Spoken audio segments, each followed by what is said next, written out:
So Freeze already two pretty significant saves here in the early going. Keeper tested early and has passed to keep us level. A little bit of a shorter chip here to Indio, California for San Jose than for New York City FC. Flying across the country just like you and I, Glenn. Yeah, New York City's been here quite some time though. They came in very early to get acclimated, get some days of training before these really important preparation games here at the Coachella Invitational. But you see San Jose, one thing Luchi Gonzalez said last night, and very similar to New York City, is they want to be better and more structured on the press as well, recognizing as Bakrar ran into an offside position, but really recognizing the pressing cues a little bit better. And that's what led to the early corner kick, which almost presented a goal. Daniel made the stop just for good measure. The flag was up plenty early here. Obviously no VAR, so no delayed offside in these situations. Pretty easy decision there in the end for the AR. With Bashar getting just a bit too eager. One of the things Bakrar presents for New York City, which they really didn't have until his arrival mid-season, is riding along that last line, making those sorts of runs where you're going to put yourself into an offside position, but the aggressiveness, the assertiveness of Bakrar. A little aggressiveness there as the foul called with New York City FC trying to earn possession at the edge of the attacking third. But some big-time acquisitions for New York City FC, also extended some key pieces. We talked about, of course, Keaton Parks, and then also Kevin O'Toole on the back line for them, as here comes San Jose up the far side. Centering pass from Espinoza, run away.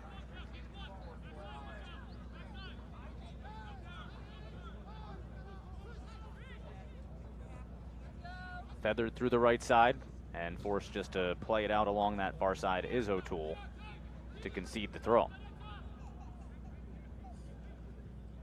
Kevin O'Toole and Christian McFarlane, the homegrown, who is playing for England, youth national team level, but right now only two left backs in the program. I asked Nick Cushing yesterday about McFarlane, how he's been doing and what's his situation.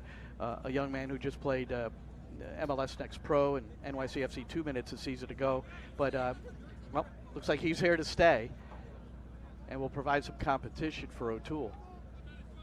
Handball was whistled just outside of the penalty area, so a dangerous look here from San Jose. They had a good look off their corner just a few minutes ago.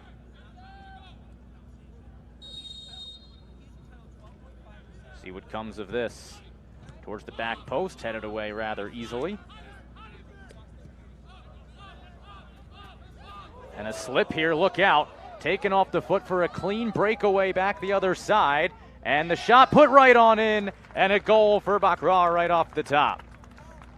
A slip, and the striker does the rest, carrying it on the breakaway. New York City FC strikes first in just the 10th minute, and they lead 1-0.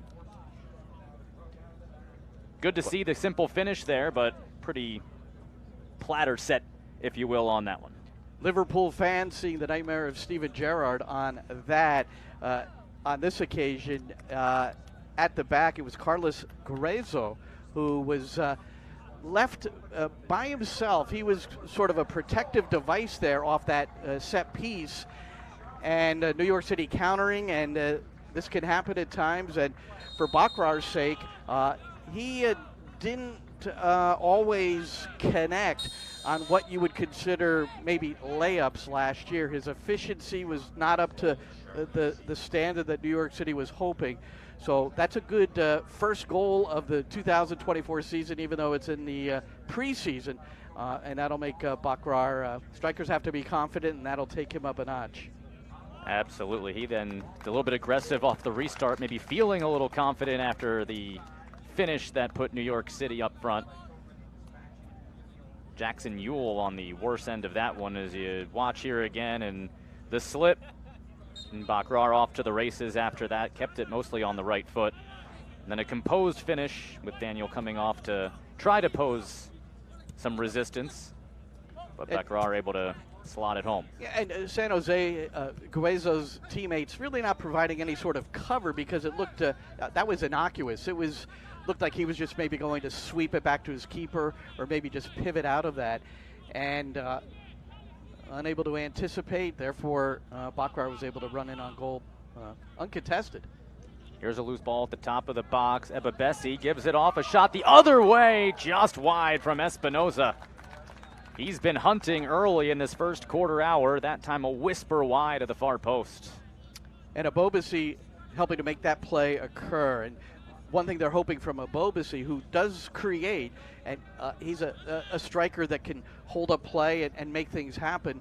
And here you just see the smart layoff. But they're hoping Ebobisi can regain his 2022 form when he had 17 goals. That went down to 10 last year. 10 of the 39 scored by San Jose. And Espinoza, he was involved in 26 of their 39 goals. So one of my talking points with Luchi Gonzalez last night was, where else are you going to get production from? And Cade Cowell is now in Chivas. He's no longer around either. So, well, the best I could say is for San Jose supporters who may be listening, that I would anticipate, and there have been reports out there that some of that's going to be corrected. There are still players to be added on both sides. I'm certain of that. Yeah, signings as recently as today, as both teams, as another giveaway in the dangerous area leads to a breakout for New York City, trying to find Rodriguez. Martins. Yeah, San Jose, they signed Vitor Costa from, he's out of Brazil. And one thing Luchi Gonzalez said, center back, left back, and 2 creative players.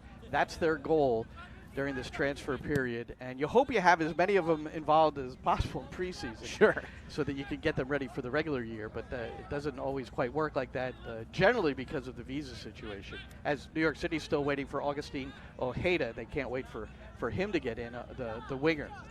Yeah, he's just 19 years old, and he's a very exciting Argentinian. There's a build up here, right away, and Parks settles things down.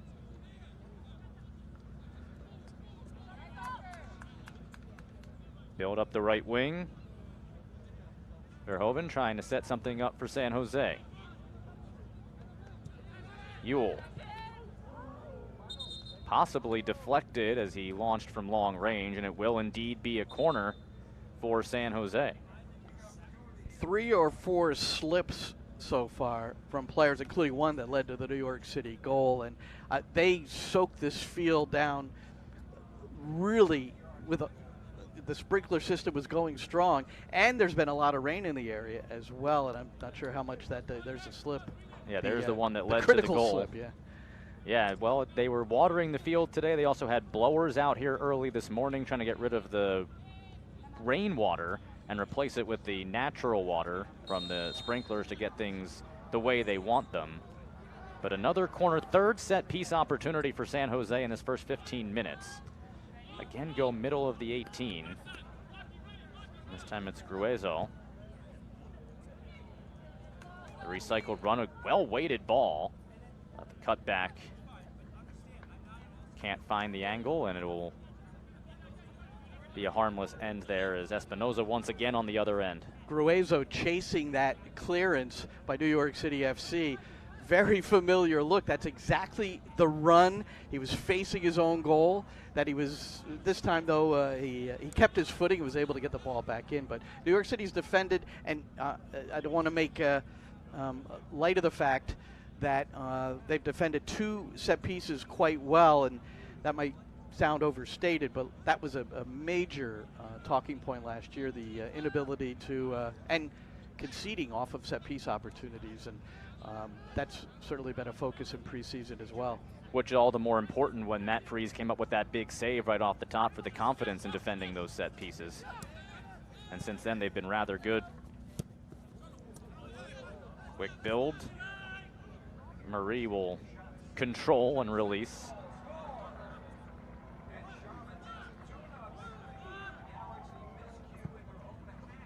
Simultaneous action here at the Coachella preseason tournament as this deflected away. good recovery run in the end. Now see San Jose's press. Well, you know, Daniel, he could strike a ball, and you saw Christian Espinoza really well-timed run in behind Burke Risa on the New York City side, and just couldn't quite bring it down under control enough to work his way in on Matt Freese. But those are really important moments from a goalkeeper that can strike a ball like that, because that'll stretch the New York City back line a little bit further. That creates more space underneath. And Espinoza, he's got liberty to run in behind, come and get the ball, and 13 goals, 13 assists last year. Yeah, he certainly has the green light. Fantastic playmaker for San Jose.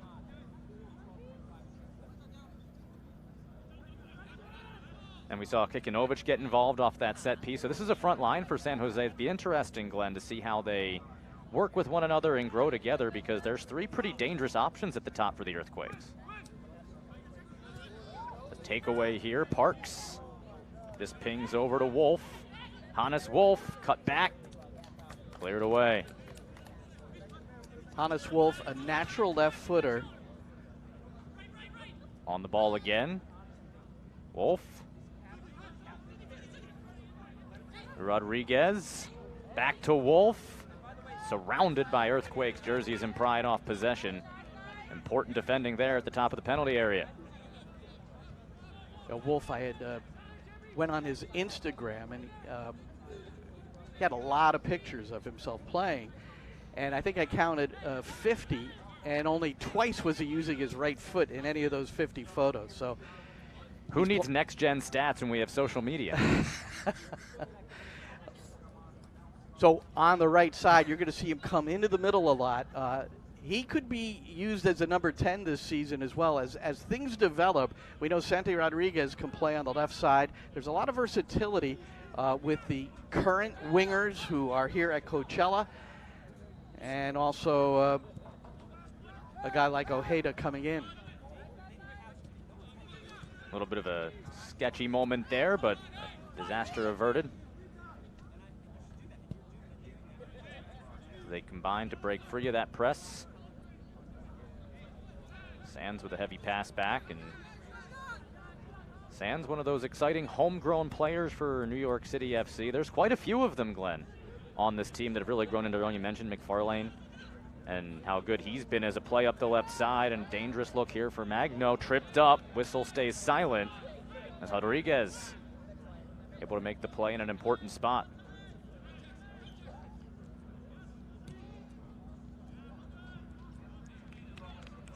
Yeah, McFarlane, along with James Sands, Justin Hack, homegrown player who is on the bench at the start of this one. I'm still, for me personally, pretty excited to eventually see McFarlane really get his shot with some first-team minutes. It'll be at the expense of Kevin O'Toole, who has, coming out of Princeton, and drafted, not playing at all until the Campeones Cup, where New York City won a trophy. He played 90 minutes, and then he played the rest of the season in 22. And then last year it was off and on with Brian Coufret, no longer with the club, brought in and challenging O'Toole at left back. So O'Toole has really accepted the challenges and put himself in position on the left. Now a chance to build up. Here's Wolf on that left foot, hands it off. Oh, and just wide. Bakrar had another chance. That time a bit more contested, but Wolf again, playmaker.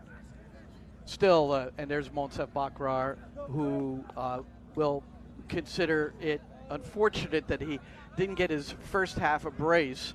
Here you see Wolf, nice reception, and then the awareness to find Bakrar.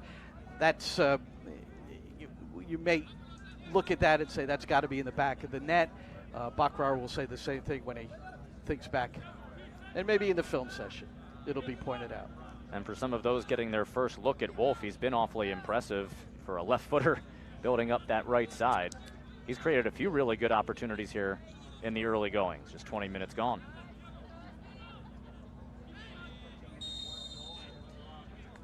Well, Nick Cushing very much uses the modern winger approach as we look at the left-footed players play on the right-footed players play on the left, so that they can drive inside and maybe be able to release a shot, or maybe a medium-level cross, a medium-distance cross with their stronger and more accurate leg and foot. And Magno on the left starting today. Magno has not played a whole lot this preseason. He's been nursing a bit of an injury, fully fit for this one. Ewell with the quick restart after Martins had been whistled for the foul. Ebobisse leaves it off right side. Ewell. Gruezo. Near side Marie. Left back inching higher. San Jose a bit of possession in the attacking half here. Nice combination, finds Gruezo. Touched ahead of Ebobisse. For Marie. And taken off the foot of Ebobisse as they tried to combo on the left side, and one too many passes, but they earn it right back. Here's Marie. Marie, a long-range drive, and what a strike! Paul Marie has leveled us with a beautiful take. And it's 1-1 here midway through the first half. Well, Paul Marie, collegiate player out of FIU. He played for Reno of the USL, an affiliate for San Jose. And then when Reno folded during COVID, he came on with the Quakes. And that's a wonderful finish for the left back, getting it on his right and curling it. Now, on the Hannes Wolf side, he tried to work his way, and there you see the turnover, trying to dribble past two players, Marie and Ebobisse, and it just was ill-advised by Wolf. That's one where you can pivot out of it and find a teammate rather than trying to, in that part of the field, take it upon yourself. And I would also make a statement about the defending side of that. When you lose the ball, the first principle of defending is immediate chase. Hannes Wolf was more frustrated by losing the ball and really didn't tear after it to try to put any kind of pressure on Marie. So it's 1-1. And a brilliant strike from Marie to boot. So both sides have found the score sheet in this first half, and both not quite to the same degree, but coming off of a giveaway in a dangerous spot. How much of that, Glenn, is Hannes Wolf learning his role with this team on the defending side from that position that he'll play up top? Well, I don't know. At Salzburg, he played some wingback on the left. So in those positions, you're forced into defensive postures. You have to have a defensive shape at certain points during the run of play. So I don't know if it's that. Again, he is still working his way back in. He has not trained very much with the team. Kikinovic. That was deflected well. Another chance for Wolf to escape pressure. Weaving through. And that time does check it off with Bakrar to get another opportunity. And that leads to Magno up the left side. There another little slip. Good defending in there as well, but perhaps the turf playing a role. Well, so now Wolf takes on two players, then a third, and works his way through. But you might say also it was in maybe a less dangerous spot where he was trying to do that. Speaking of dangerous, Espinoza to the back post, Kikinovic! And tic-tac-toe, a beautiful find. Espinoza sets up Kikinovic. And San Jose in rapid fire has taken the lead. What a beautiful setup from the right side for Espinoza. Kikinovic all alone on the back post. And Espinoza put it on a platter for him. Well, part of a service decision is to put it on the deck, to cut it back, or to stand someone up. And you talk about Espinoza. Again, he was a guy that could create as well as score goals last year. And here, off the easy cutback against O'Toole, can't deny the service.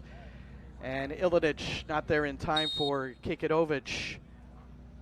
From a San Jose's standpoint, that's Espinoza working a little of his magic. Tried to get another quick strike. Instead, here comes Rodriguez, the 10 for New York City FC.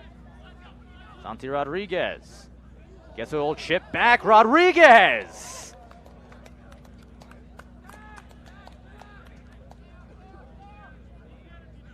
And a beautiful setup there as well.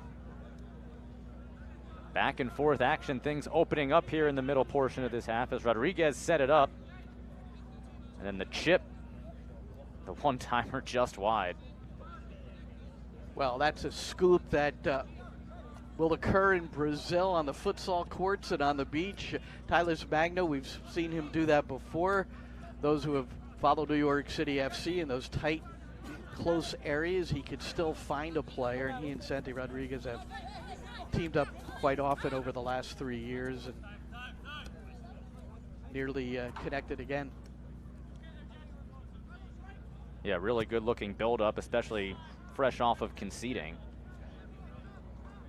Well, most of what we've seen, and San Jose recently have been playing in a manner where, as Luchi Gonzalez said last evening, where they're more efficient at breaking lines by positioning themselves favorably off the ball, and they've had a couple of good build-ups, but most of the chances on both sides have come off of errors in the midfield that have led to counterattacks. Yule. Over the top was hoping for Verhoeven, but run out. It will remain with San Jose.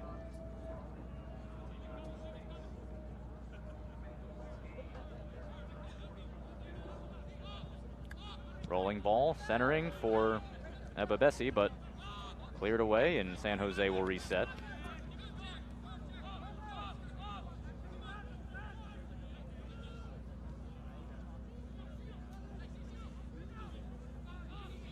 And you had the chance to chat with Luchi Gonzalez yesterday, Glenn, and he took over this club last year. Maybe have you had a chance to chat with him about what the biggest takeaways from year one into year two, how that progression has gone, and what he's looking for here in preseason in 2024?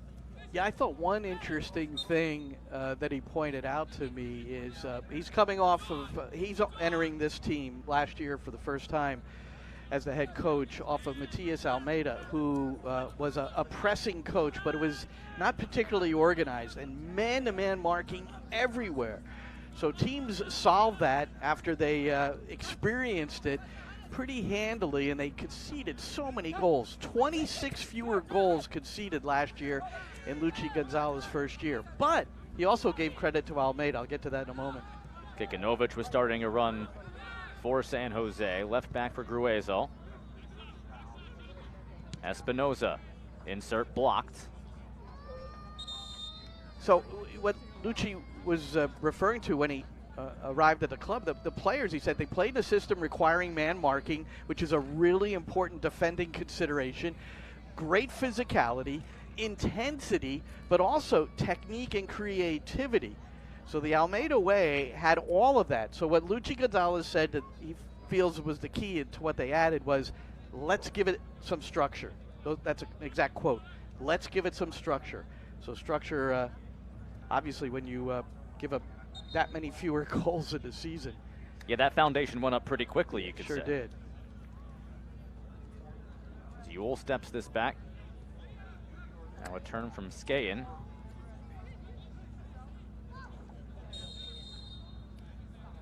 They'll come all the way back to that release spot for the foul.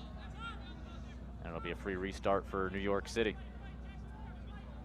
Half hour gone in this first half. Both teams finding the score sheet.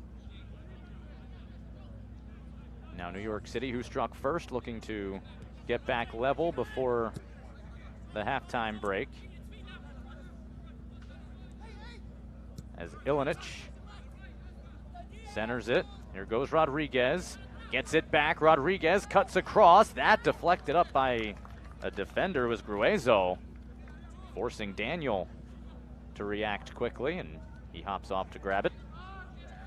Andres Jason has come into the game. I said at the top of the broadcast, Hannes Wolf just going to play a half hour, so Jason comes in on the right side for New York City.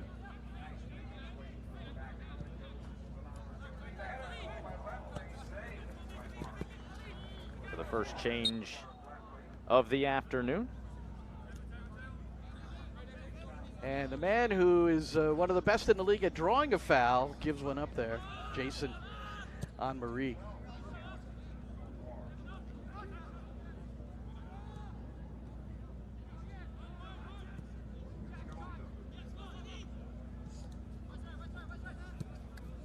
San Jose comes back to the goal scorer, Marie. What a beaut he struck.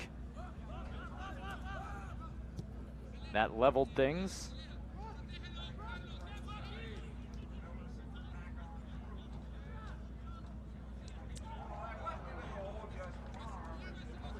Now a build-up by Magno, run off the ball. On the quick counter here through the midfield. Skayen for Espinoza in a dangerous spot. And this time the cross too tall. Looked like Ebobesi was trying to make a run in there, but couldn't quite get there in time. Yeah, Espinoza not as accurate with this one, but you can tell with the pace and the curl. If he could have dropped that down a little bit. Ebobesi arriving maybe a little late to even have that opportunity. And there's Espinoza. Came from Villarreal, Spain, on a TAM deal, and then he's now a designated player for San Jose, and one of the best players in the league. He's certainly was an MVP candidate last year. Parks does well to shield off Ebobesi there. And now it's a foot race on the other side, but Daniel off his line. You figure Espinoza contributed to goal contributions. Over 2/3 of the goals scored by San Jose he was involved with. And that's good, and that's also a problem if you're not getting it from different sources. Here's Sands. Up the right side, Ilinic. His cross cleared away. Sands again. Another one of those homegrown players out of Rye, New York. Sands has been brilliant. Got a chance to go to Glasgow and play with Rangers, different league, and playing in the Champions League. Here's Ilinic. Low left-footed liner, begs for handball. Referee says the arm was down. Looked like it from our view. Gruezo caught it on the shoulder, deflected out. It will be a corner for New York City, their second. And for Sands, one of the things that I wouldn't say has held him back, but is he a holding midfielder? Is he a central defender, as he was with the youth national teams for the United States? And New York City has committed to him to being the number 6. Rodriguez found a teammate. The header skies high and out of play. Looked like Parks had come up. There you get a look at Jason, who just checked into the match a couple of minutes ago. Another homegrown.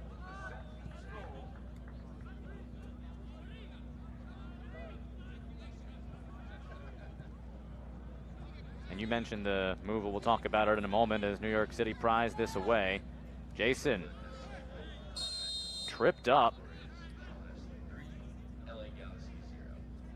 Ewell missed the ball, got the shin.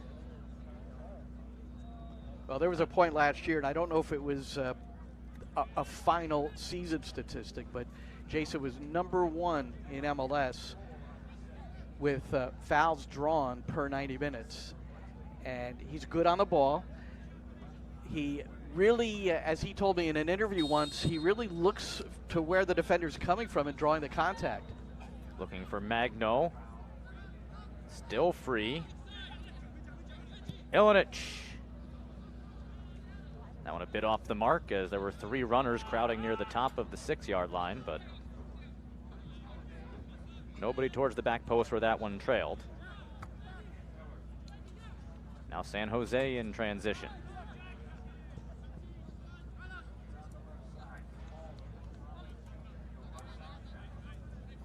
Ewell. Here's Marie. Maybe a bit out of his range from there, but who knows after last time. It's Ewell looking for Ebobesi, but the flag has gone up. And offside negates that threat. And I talked about Wolf maybe after losing the ball not recovering to put some pressure on Marie in the shot, but also no one along the back stepped to Marie to maybe try to deny the shot. But I think there may have been a bit of surprise on the New York City side that he released that, and then boy, it was a wonderful finish. Jason with a nice takeaway was trying to find Bakrar. San Jose wise to it. Another chance here in the middle is Jason, just a step behind Marie. An important stop there because that had a chance to build up with some numbers.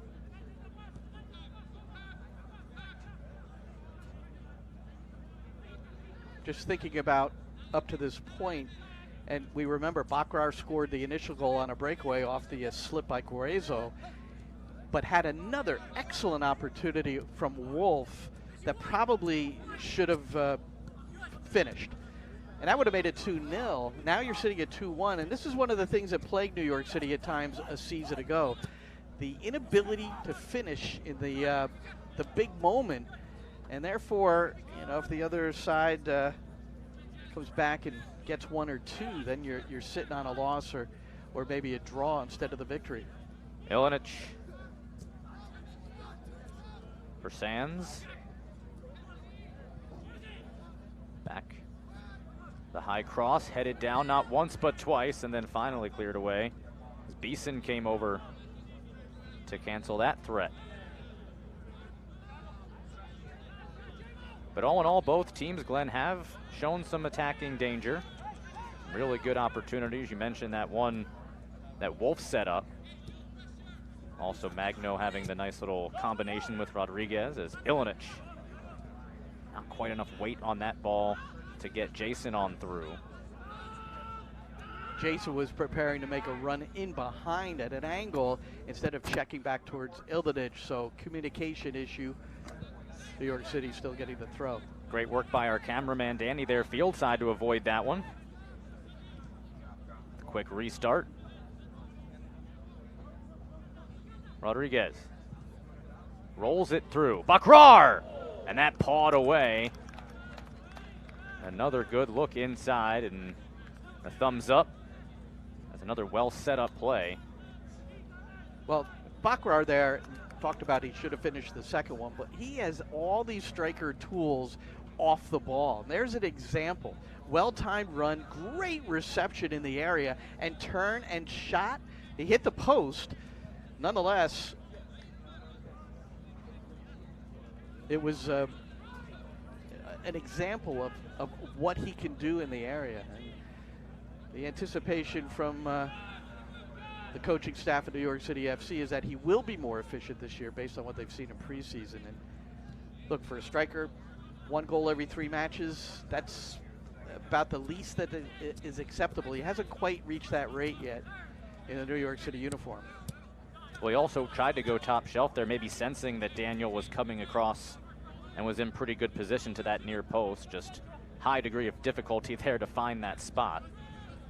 Jason does well to pull that from Kikanovic.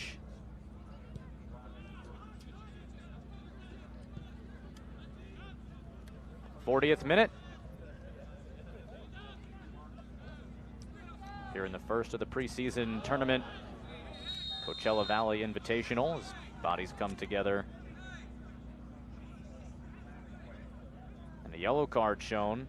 Rodriguez will go into the referee's book with just 5 minutes to go until the intermission.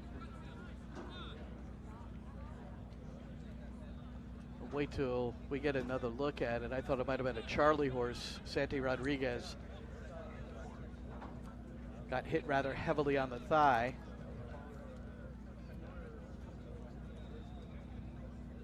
Santi Rodriguez, also very good preseason, sharp in every aspect. That free kick will be retaken.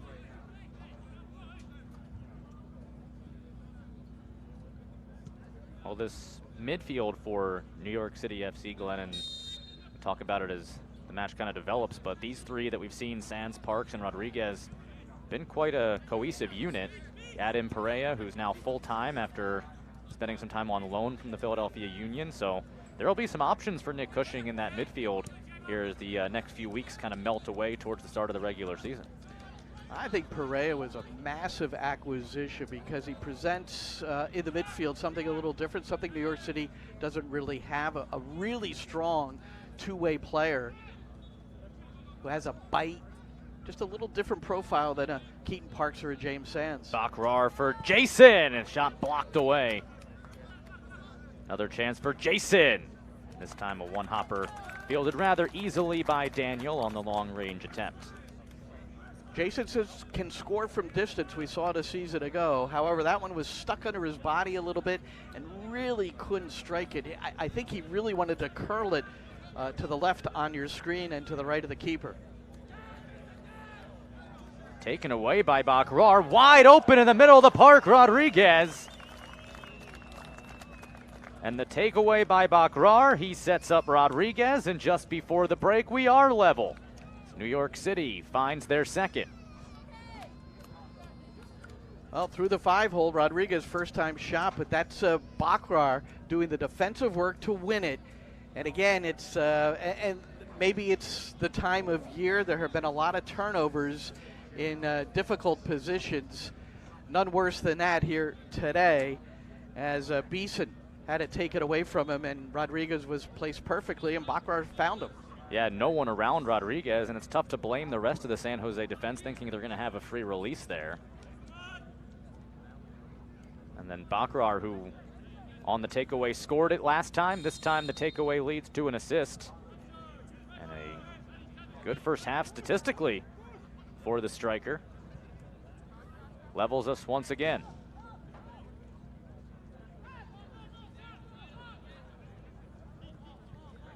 Well, I'm happy we've gotten some goals, Jake.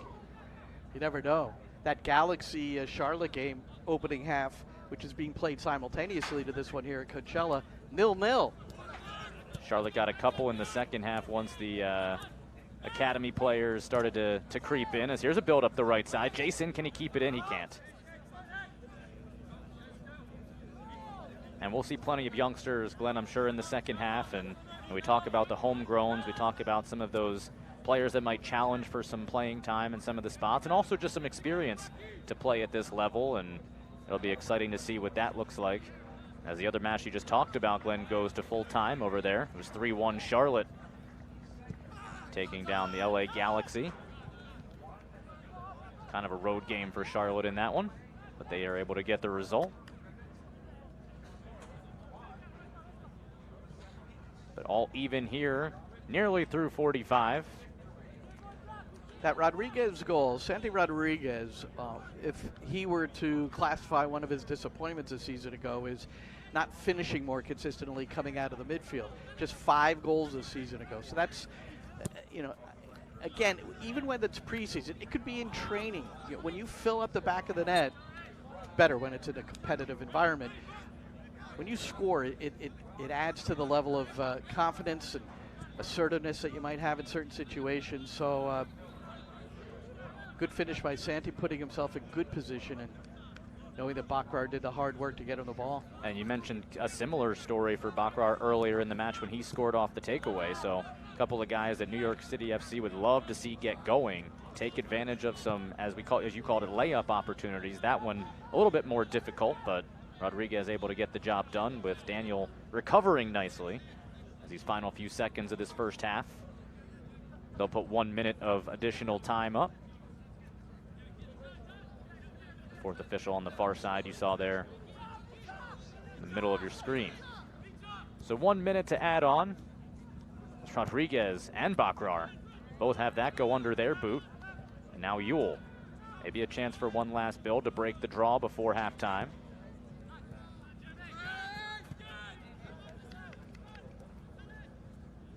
Kikanovic. His goal gave San Jose at the time a 2-1 lead. Murray. He's tackled hard as Jason went in. That's the second heavy challenge from Jason since he's come into the match. And maybe a chance here for one long insert. for one more probe for the Earthquakes before we hit halftime.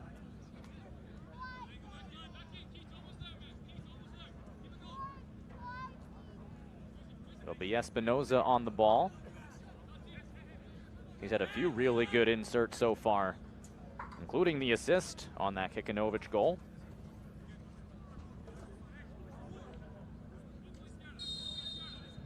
Probable the last action of the first half. Espinoza to the far post. Kikanovic did get ahead to it. Rolls wide.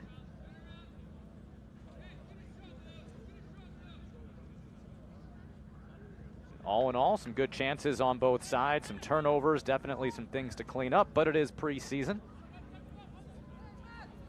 The good news is some of the familiar suspects getting in on the score sheet, particularly for New York City, with Rodriguez and Bakrar scoring the goals, Kikanovic and Paul Murray on the other side. Level at 2 after 45 minutes here in this preseason contest from Coachella Valley in the Invitational on the Empire Polo Club here in Indio, California. Back with second half action in a bit.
Welcome back to the Coachella Valley Invitational or the Empire Polo Club in Indio, California. Second half action rapidly underway as San Jose Earthquakes and New York City FC deadlocked at 2. Plenty of changes to tell you about as right off the bat, Will Richmond getting an opportunity up the right side. Richmond! And that parried high over. Another good save on the New York City side. Richmond, who just came into the match, a whole fresh 11 for San Jose, and the fresh legs getting a good run there, but can't quite get the finish. Yeah, he got in past Kevin O'Toole. It looks like the same back four for New York City FC, and Matt Freese in goal. So another big save for Freese, that's his third. Meanwhile, Baldissimo off the corner restart has a header turned high, and that might have been Richmond again. So a hot start for him. We'll give you a look at what the new 11 is for San Jose. I was Preston Judd putting pressure on Burke Risa, but that back four, O'Toole, Martins, Risa, and Ilinich, still the same for New York City. We'll check out the rest. Meanwhile, for San Jose, Usini Buda, Preston Judd, and Will Richmond, the new front line. In midfield, Alfredo Morales, Michael Baldissimo, and Cruz Medina, the exciting youngster. And the back line, Jamar Ricketts, Danny Mayuni, Casey Walls, and Tommy Thompson. And there's Alfredo Morales, former New York City player, getting a little bit of James Sands and drawing the foul in his first action against his former club. 33 years old, great to see him, one of the real good guys in the New York City program and instrumental in their run to the MLS Cup in 21.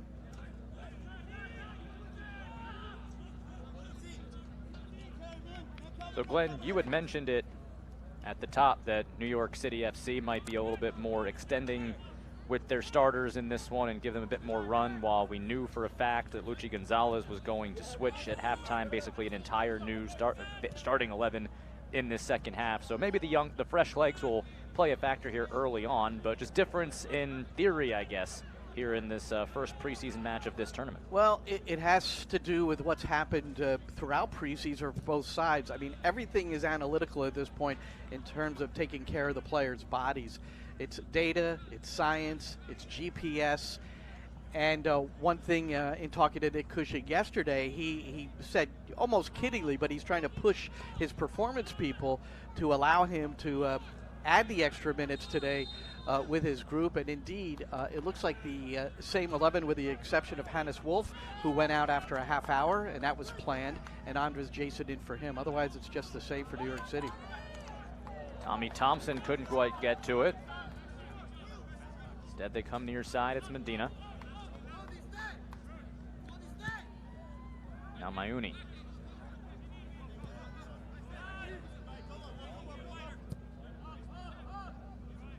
We'll get a chance to see a lot of depth for this San Jose Earthquake side. The back line for New York City was asking for offside instead of throw-in coming for San Jose. Ricketts for Baldissimo.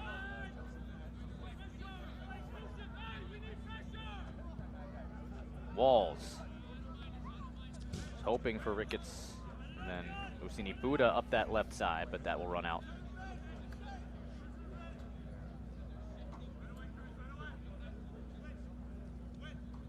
So Glenn, for some of these young guys that are getting the chance here in the second half to play as a unit, if you're Luchi Gonzalez, what are you looking for out of this second 11, basically, that you're seeing out there on the field right now? Well, there are a number of guys who are going to still compete for starting minutes, but more closely, in terms of analyzing it, it's going to be reserve minutes. Who can be players that Luchi Gonzalez can count on in the system he's trying to play. And they're very, very intent on keeping the ball better this year and creating more goal-scoring opportunities. I think that's a big part of it, and doing it under pressure. So the pressure on these young players who are out there now, like a Cruz Medina, number 99, coming in out of the midfield, just 17 years old, but a key member of the U17 men's national team. If we get a chance to focus on him at some point and watch some of the things that he can do, he's an exciting young player. You don't expect him to get a lot of minutes with the first team, but this gives you the opportunity to understand if a 17-year-old can do it. It's not, you know, I think the old coaching thing is it's are you good enough, not are you old enough. So age is becoming less and less a factor in MLS, as we've seen. Yeah, and that was a great segue into the next talking point, which is, you know, with the U22 mechanism, with the homegrown side, there's so many different ways that the youth to pro kind of pipeline within these academies has been really highlighted. It's got to cause such a difficult decision for some managers, for some sporting directors, for head coaches on where do you find minutes for some of these guys who may be ready soon. You want them on your top team, you want them to get experience, but they're just not quite ready yet. That's got to be such a difficult aspect of trying to, as they say, manage the roster. Well, the birth of MLS Next Pro, one of the key elements of that is just what you're saying, is to allow your younger players, and I think both San Jose and New York City FC were good examples of playing 15 and 16-year-olds. Maximo Carrizo, who we may see here in the second half for New York City in the midfield. A Jacob Arroyave, who Nick Cushing said has really been intriguing here in preseason. We're going to see him at some point in the second half. But these are players that got MLS Next Pro minutes. So, yeah, it's not senior level. It's not the same competition, but it's playing within the system that the team would like. Matt Pilkington, New York City's MLS Next Pro coach, is here in the technical area with the coaches, so he's getting a good feel for, you know, how the staff wants to do things. Yeah, it can draw a very similar experience, not necessarily the same relationship to the minor league baseball system that the American sports fan has become accustomed to, but has the same type of feeder possibilities and the chance to have some of those young players remain in the academy, remain in the system and learn that way. As a good cross back is controlled for a moment. And right on cue there was Cruz Medina. Well, Tommy Thompson pressing up from his fullback spot on the right, the number 22, kind of helped keep it in the area for San Jose to get that chance. And he's a nice story. I mean, he's the longest serving member of the Earthquakes, 11 years, signed a contract extension not too long ago. And those are nice stories and what he's meant for the community and the club, Tommy Thompson. And it's the 50th anniversary celebration for San Jose. That's right. Year. So he's only missed 39 of those seasons. It's a pretty good ratio when you think about it. Very early on in this half, and Tommy, as you talk about him, gets dumped to the turf for good measure. Well, he's been fallen to the turf on numerous occasions throughout his career. He gets stuck in, man. And it's great to have the blend, especially when you look at this 11 as we talk about some of the youth to the veterans. To have Thompson and Medina on the field at the same time is really something that makes you kind of step back and look at the big picture of the landscape of American soccer as well. Yeah, Tommy Thompson's still only 28 years old, but obviously played at a very young age. And he's, but he can certainly... Bacrar made a play at that, led Rodriguez into a dangerous spot. San Jose able to scramble to recover, at least for now. Well, Bacrar doing the work of the striker that is so vital for New York City, the way they want to press. Magno chips this in and just a bit too far for Jason. Good idea, though, from Magno. Yeah, Magno has a special touch off those pink boots. He can really provide some delicate service. His technical ability is, he's called magic. I don't know the Brazilian word for magic, but that's what they call him. Well, he had a very nice soft touch pass in the box in the first half as well that nearly set up Rodriguez for a finish. Rodriguez did get his goal. That's what leveled us towards the tail end of the first half. A back and forth first half. Both teams had a lead. Both teams able to equalize. Well, Magno needs a bounce-back season. Last year was a pretty major disappointment in terms of his productivity until the tail end of the season. Here's a chance for San Jose. All the way across, looking for Thompson at the edge of the 18. Chased away at the last moment. Now it's Richmond.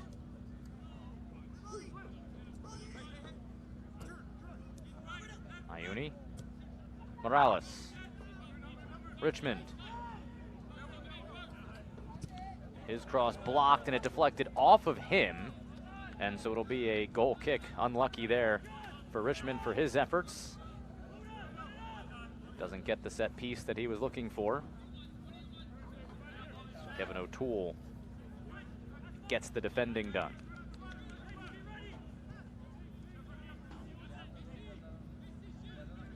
Well, Richmond's a perfect example of the young players on the San Jose side, wondering, what could be next for them. He was an MLS Next Pro veteran last year for San Jose 2.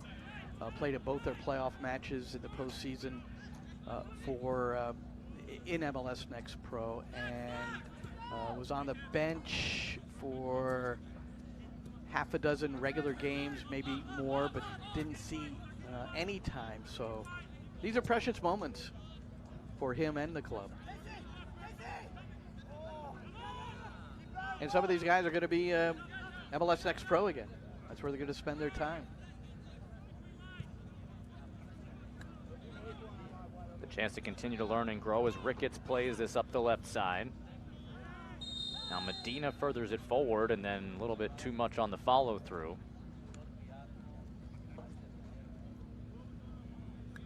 And that'll draw the whistle.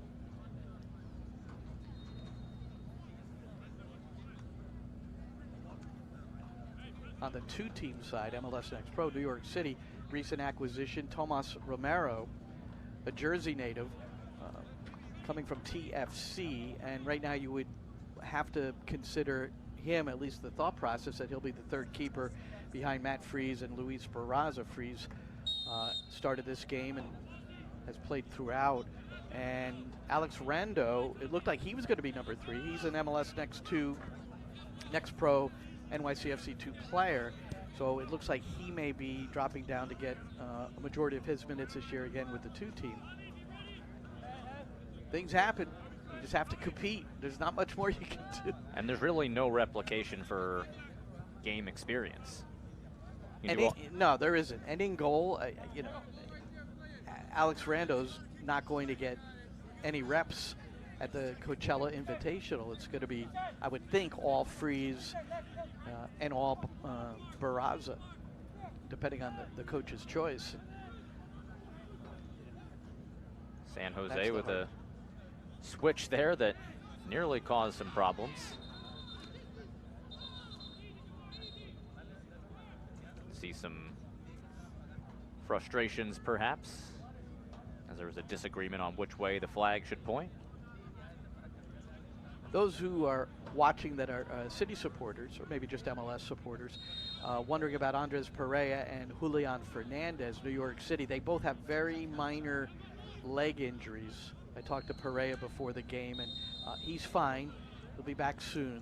But certainly at this time of year, you're not going to push either one of those to potential starters for the New York City unit.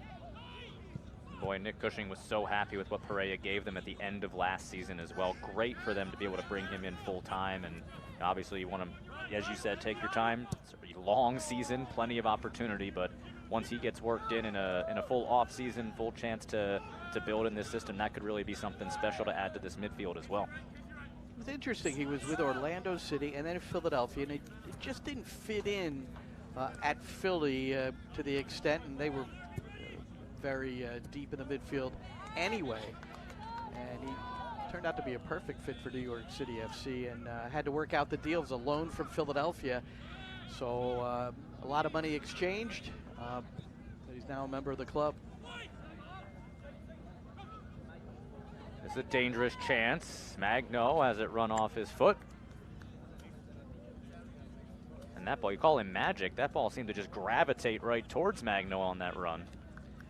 And also Daniel Muni, the left central defender, kind of made it easy for Magno almost to sneak in just by almost set him up with his headed touch, and that needed to be more of a clearance or something up the pitch or towards the sideline. Rodriguez, that stepped down and then cleared away as O'Toole got to it first, but nothing could come of it. An hour gone. This first matchup for both of these teams, Coachella Valley Invitational. Outstanding opportunity to come out to the West Coast where it never rains, right, Glenn? As this ball played up the middle and headed away, it was Ricketts who came over to clear it away from danger. We can find Ricketts because he's the only one without a number.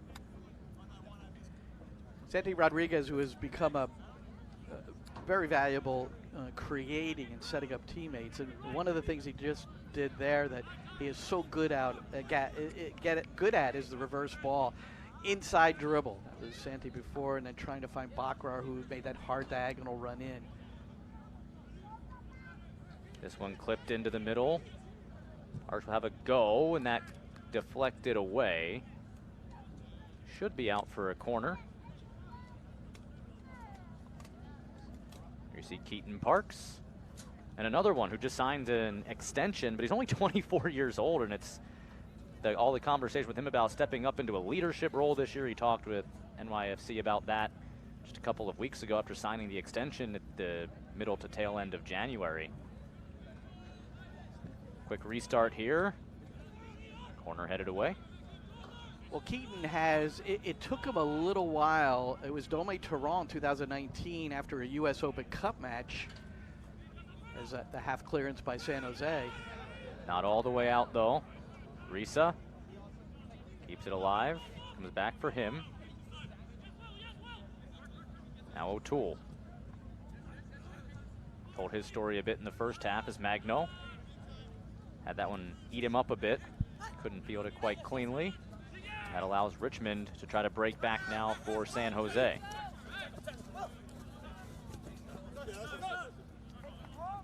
And Parks, he's been a regular ever since he came off this U.S. Open Cup match and then worked his way into a partnership with James Sands in the midfield. When Ronnie Dyla came on board, he would not separate those two. They played a lot of minutes together in 2021 when New York City won MLS Cup. Unfortunately for Keaton Parks, he suffered the first of two surgeries due to blood clots in his leg. Recovered wonderfully last year to play in 32 games. As a host of subs. So good luck. We've got what Mr. they call Jake. a shift change coming your way.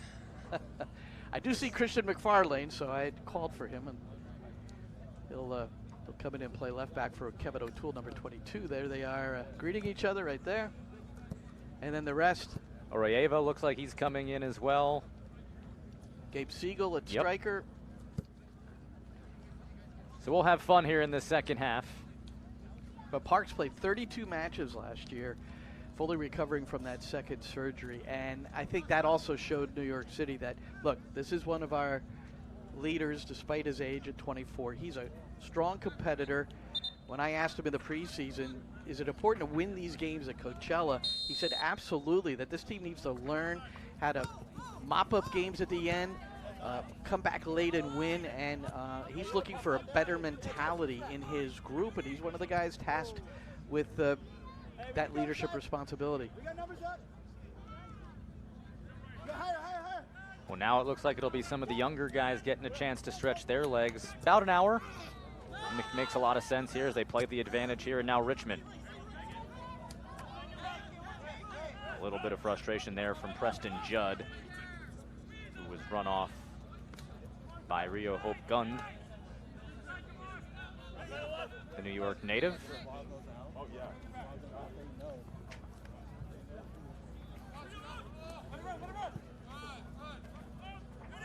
Well, there's the top draft pick wearing number 88, Malachi Jones on the left. Anxious to see him. He recently signed, and he was a young man who, out of Lipscomb, very academically oriented, and there was a consideration after he was drafted that he might still just go back to school to get his degree, but he's performed at a level, and New York City is particularly high on him. And all Nick would say is that the supporters of New York City are going to enjoy watching this guy play. 8th overall selection in the MLS Super Draft, and yeah, he was heavily involved in that Lipscomb offense as well. That was a star-studded front line for Lipscomb.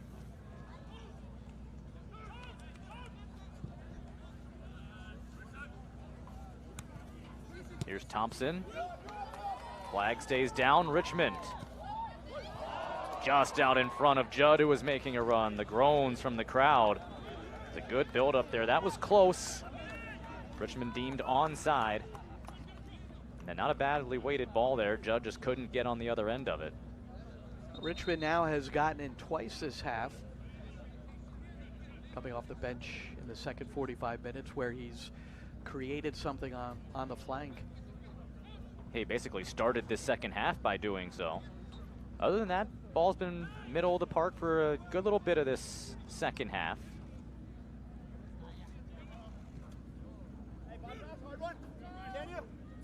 The second half unit now looks to build against the fresh legs for New York City. It's Thompson again. Muni.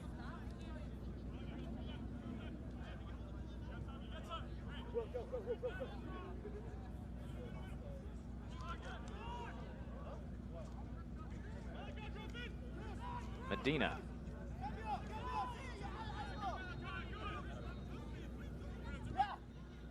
Keep possession here as San Jose looks to probe the right side instead with Thompson. Right back, pressing forward. Tommy Thompson. Insert blocked. Still in a dangerous spot though. Baldissimo, as it run off his feet, finds Morales. Muni. Thompson. A square in, gives it back for Baldissimo.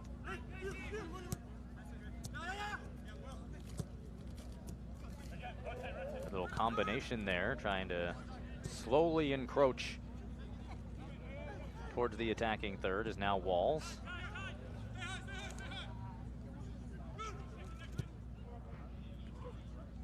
It's the kind of probing where you make the opponent chase and then you look for your moment to play it forward. That was not the moment. New York City winning it on the interception. That was not it. Ricketts trying to run around the defender.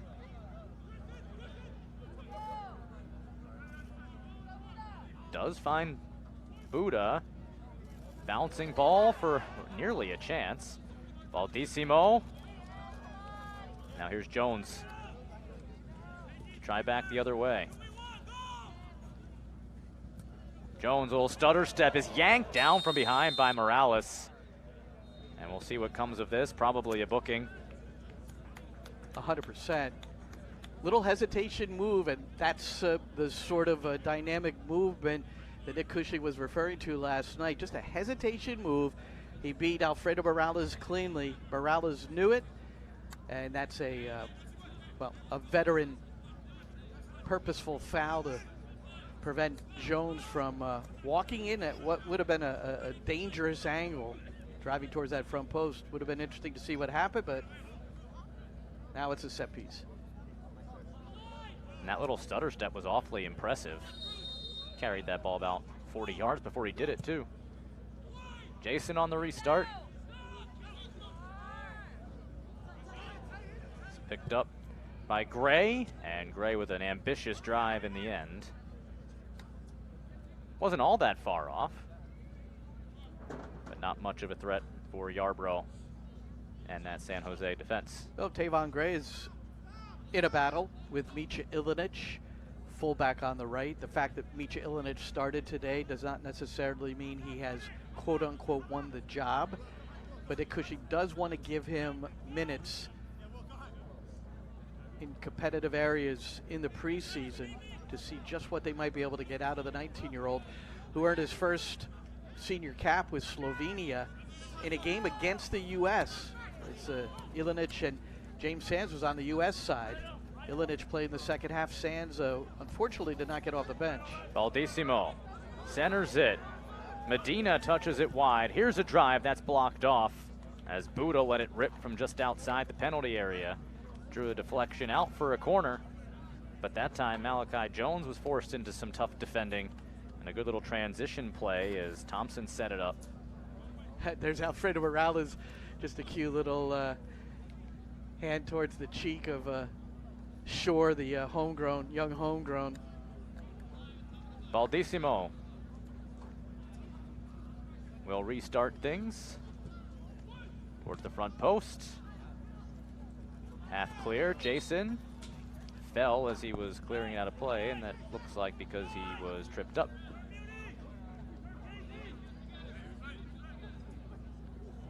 So about 20 minutes to go in this Coachella Valley Invitational preseason match. All 4 goals coming in our first half. In that mass substitution, Luis Barraza did come in for Matt Freese as well. And don't let the couple of goals fool you. Freese had a pretty nice first half, as here's Jones. Centers it, just couldn't connect. But this a turnover. Jones. Possession rescued for the moment. Arayeva. Send it all the way back for Hack. Another one of those homegrowns that you mentioned in the first half, Glenn, that we get to see here in period number 2. Well, Justin Hack in his early years with New York City was not getting time with the senior team. In fact, really didn't get significant playing time until there was an injury to Maxime Chenot in the 2022 season. And then all of a sudden Hack was earning some valuable minutes, but he didn't have the luxury of the MLS Next Pro League, and New York City did not have a reserve team, so they had to loan him at times out to either Hartford. I think it was Hartford each time. San Antonio was also an affiliate, believe it or not, San Antonio. That's just a quick trip, right? But he's valuable, again, because of his versatility. Really strong in the midfield, can win a battle, and is technically gifted, so at central defense, he's been able to provide some depth there as well. So a guy like Justin Hack wants to play more, but he's a very, very valuable member of the team at the same time. Well, the MLS Next Pro side is also still evolving and is just a couple of years into its real implementation. Now, obviously, you mentioned a couple of teams that play in the USL Championship and the USL partnership that was a few years back, and now MLS trying to do it in a different way. And Glenn, how long do you think it'll take to kind of see the fruits of the labor of MLS Next Pro, or are we already seeing it with some of these younger guys getting some experience in the system with the kit, with some of the same players that they'll play with at that next level? Well, so many of the MLS teams had a 2-team, had a reserve team, and they were going from academy to that team onto the first team, and that's where a lot of the homegrowns have been developed. So it's been happening, but this will, I think, make it a little bit more rapid, possibly because you're going to see, in general, a higher level than you're going to see at a U19 Academy game. Here's a probing ball over the top. Judd got ahead to it. It's a foot race now. Judd blocked off. Good emergency defending there from the center back, and it had to be. Well-run ball by Judd, and a really well-placed ball over the top. Seen Judd a bit frustrated a couple of times today, not able to get to the right spot. That time he was in perfect position. Saw Tavon Gray on the ball there, pivot out and play back to Barraza. Gray playing central defense, which he played for most of his youth career. Rio Hope Gund tripped up to draw the referee's whistle. But when he was signed by New York City, homegrown, because in the academy he was playing a lot of center back too, but he was converted into a fullback, and that's where he's played a majority of his career. But again, he has shown some expertise, and maybe, just maybe, is more comfortable in the middle of the park than he is wide, which is helpful for New York City when they want to go to a back 3 perhaps, or again, add some depth to their central defense. They're showing a 3-back right now as they play it up the right wing. Quick transition, cut back pass, stolen away.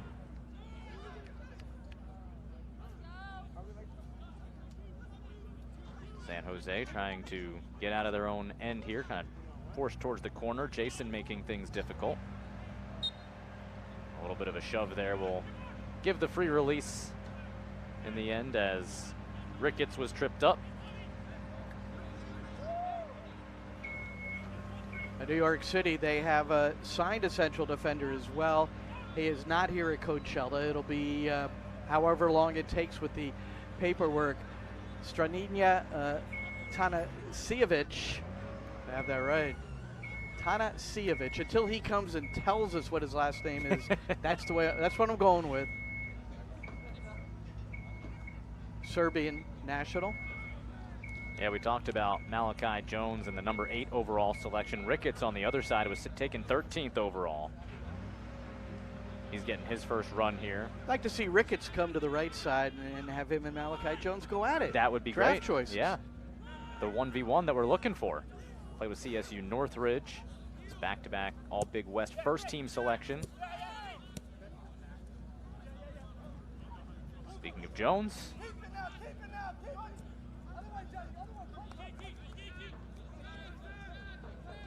Back for Shore. Now they'll try the far side with Gray. Well-weighted ball up the wing. Can anything come of it? Gray again.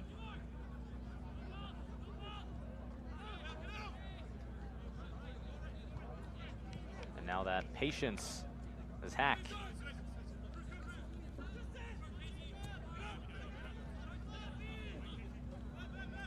Hope gunned.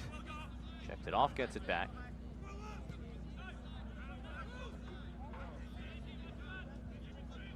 Gray ahead for Jason. Now here in this final quarter hour of a 2-2 match, and maybe not too many of the starters that we had heard about the talk of finding a way to win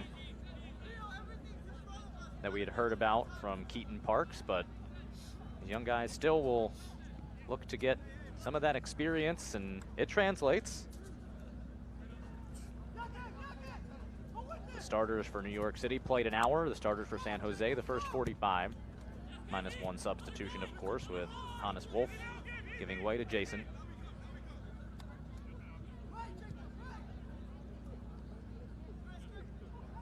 But Munsif Bakar and Santiago Rodriguez with the goals for New York City.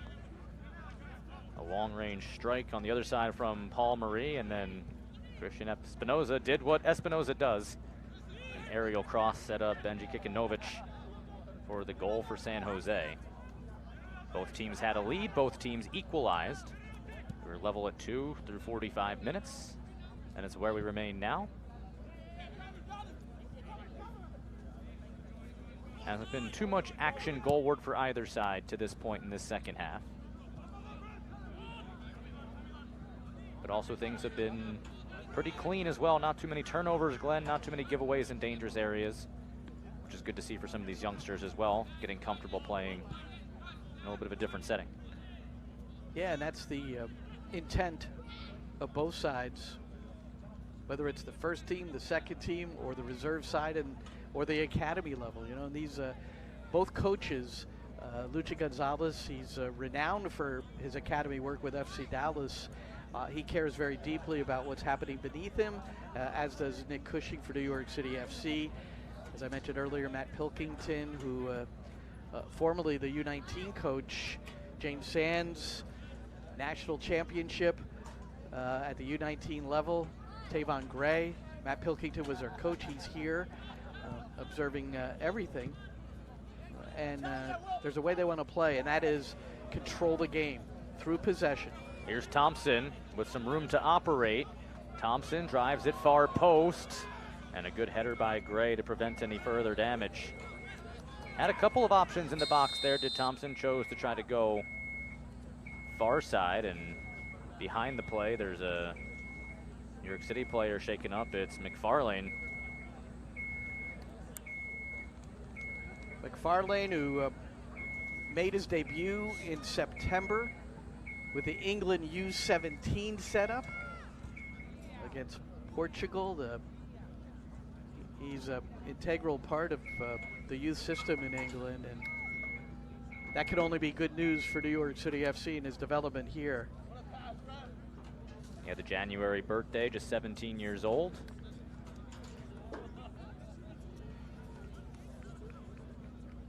He's a 17-year-old that doesn't look physically No. like he's 17 years old. Sure doesn't. Here's Thompson again. Jones trying to track him down. A good header. Kept it out of harm's way for the moment. Went past Medina. All the way back from Muni. Thompson able to stay onside. Richmond's cross deflected. Back to Thompson with some space. Goes through for Judd. Judd walking in on Gray, has it deflected away. You know, that was McFarlane who came back to do the defending and knocked it out for what will be a corner kick. A couple of begs for offside there from the back line for New York City. Flag stays down, and now a set piece opportunity as we dip inside 9 minutes left. Baldissimo. Curls one. One-timer from Medina. Not much to it. Ricketts.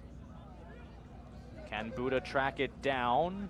He got to it, I think, in play, but couldn't get the nearly impossible angle to send it back towards goal.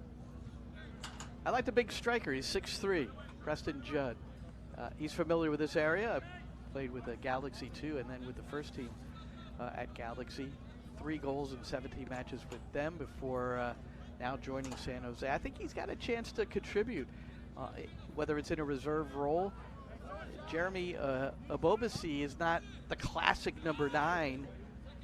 Might even be better in the wider areas or in the pockets, while Preston Judd is more of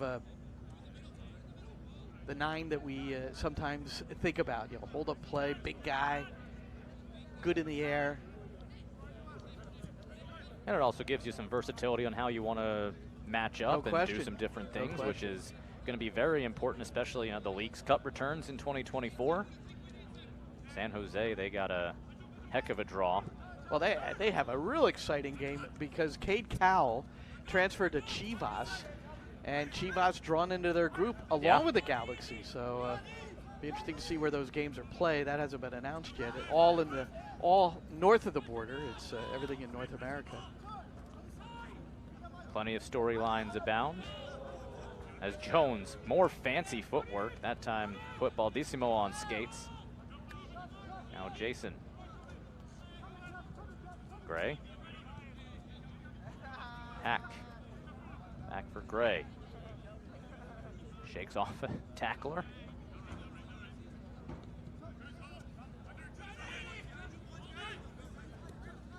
Chance to push forward with Hope Gund. Hack again. Flips it right side. Segal tried to give it a look, but run off of his feet. How about that? Brave from Ricketts, just chesting it down to his teammate that he was facing in the penalty area, and just calm as you like. That's pretty cool.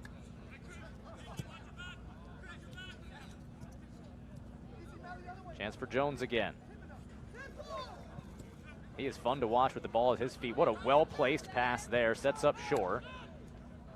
Jason tries the right side again.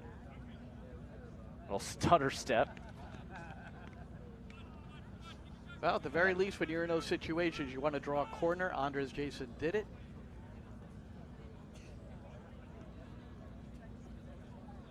Now we'll get a chance to see from the substitutes. It'll be Jason who inserts it. His build-up play set up this set piece.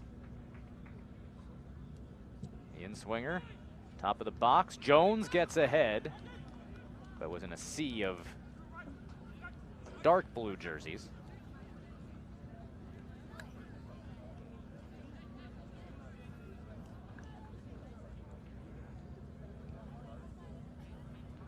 Yarbrough had no problem pulling it in as we play on in the 85th minute.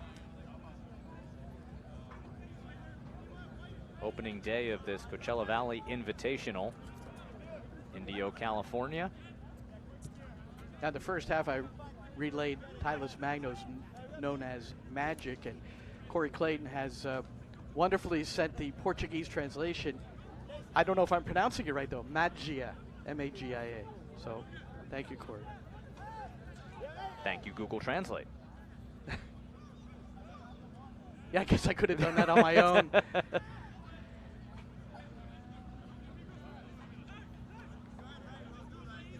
Made me think of it when you were talking about Malachi Jones.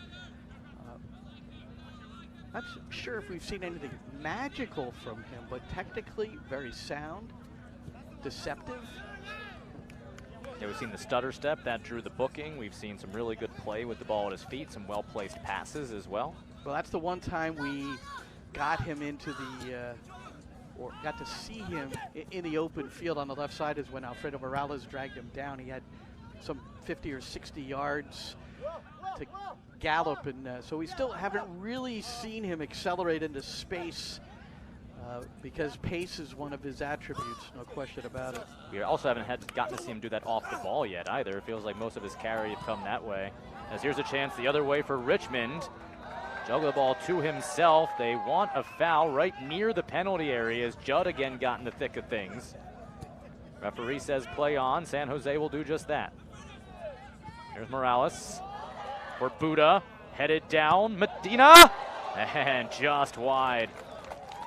Maybe took a deflection. The exciting Medina, Glenn, you talked about earlier, had a good look. Well, he scored the goal in their 1-1 draw with Sac Republic. The Sac Republic goal scorer in that game, Davion Kimbrough. He's the kid that signed at 13 years old with Sac Republic, making his debut. He doesn't turn 14 until February 18th. Soon, but. Valdissimo, back post, found a teammate, couldn't direct it on target.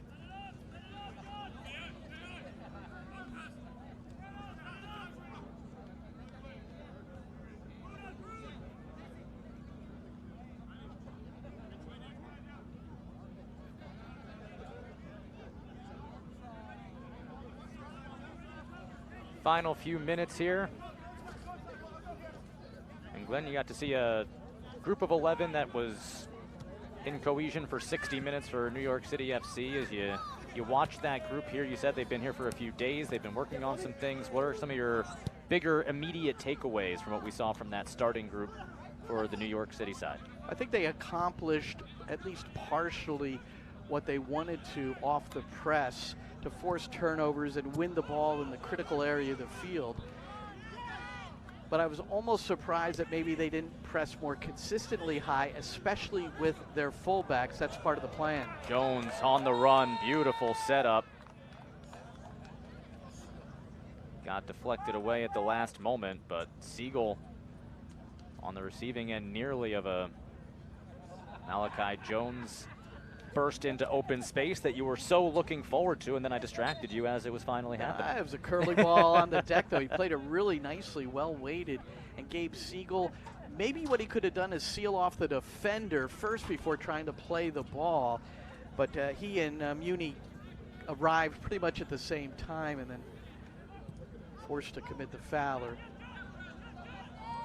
Judd trying to force the issue the other way. Gray held him off just enough, or so we think. Instead, it finds Richmond, touches it down for Medina. For Thompson. Tommy Thompson blocked. McFarlane came over and had a say. And Thompson will be whistled as he takes down Jones, trying to retain possession. But a dangerous moment there in the final minute. All about the first touch, and Barraza very good with his feet. But this time he presented it in front of him and then couldn't release with the second touch rapidly enough. But whether you're a field player or the goalkeeper these days, one of the things that you're constantly being aware of is away from pressure with your first touch, unless you're trying to draw somebody closer to you so you can pull off something. New York City FC trying to pull off something here in the final moments of this opener at the Coachella Valley Invitational. Jason bumped down, quickly back to his feet to retain possession. There'll be 1 minute of added time as signaled by the fourth official on the far side. Jones steps it forward nicely. Cross, hoping for Jason. McFarlane put a curling ball in front. And there you go. The guy who you said is the best at drawing fouls possibly in the entire league does it again at a crucial time here. And now the chance for maybe the game winner off of this set piece. That's Drew Baera, a young homegrown, also signed within the last year, New York City, helping, he's wearing the number 38, helping Andres Jason. I think on the San Jose side, they accomplished a bit of what they had hoped to. Explain if there is time. If not, we'll have to hold it off to a tweet or something. To follow Glenn on Twitter, you beat me to it. Jason, half clearance, and a long range try that clears high from shore. And that is how this Coachella Valley Invitational opener for these two teams comes to a close. Final score, New York City FC 2, San Jose Earthquakes 2. All 4 goals coming in the first half, but Glenn, a good showing for these two teams here to open up what should be a fun few weeks. Well, on the San Jose side, it was Luchi Gonzalez talking about being more compact in the 4 lines, and that includes the goalkeeper. He said it's the first year that they've actually included the keeper in the discussion about keeping the lines compact. I thought they accomplished some of that today because it's been a focus for New York City FC. Talked about the defensive side a little bit, but on the attacking side, they're looking to maybe continue their ability to get in behind in a variety of manners, and there was a bit of that as well today. 2 goals each.